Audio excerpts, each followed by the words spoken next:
Okay, I wanted to hop on here because I had a really profound thought or experience that came through. And it's really understanding the relationship of God and our ego. And there's a book that I study called The Course in Miracles. And in that, one of the lines it says is that you do not perceive your own best interest. And I find that line very impactful and quite honestly pretty profound because it's so thought provoking to think that our ego selves, who um, would identify as Erin, thinks that she knows what is best for her versus truly trusting in God, source divine, and what God's plan is for her, and to allow herself to surrender and step into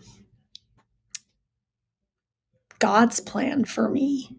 Why would I think what I think based on my ego and my fears and not tapping into the I am power of I am God? I am an emanation of God. That is the truest and realist and the only truth that is real on this earth. And I think it's so important that we start to understand who we are in relationship with God, because there are no coincidences.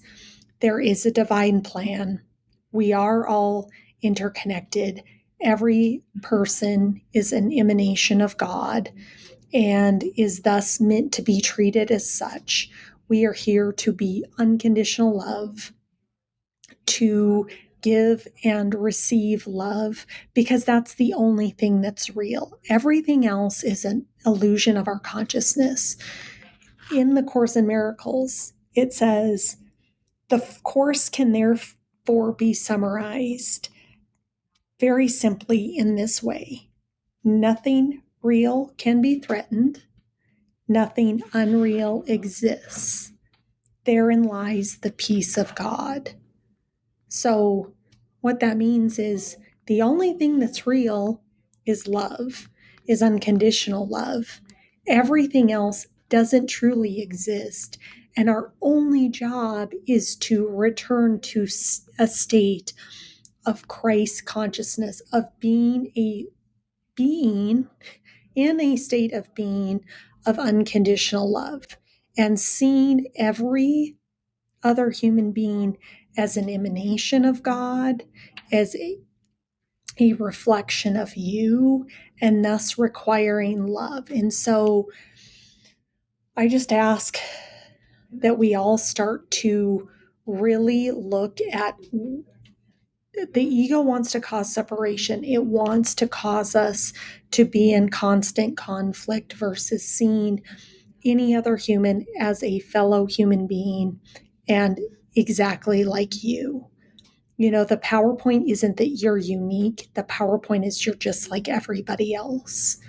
And when I think of the world and how we move forward, we really move forward when we start to understand that every other human, we are here to love. That doesn't mean that you have to love their behavior or you have to accept their behavior.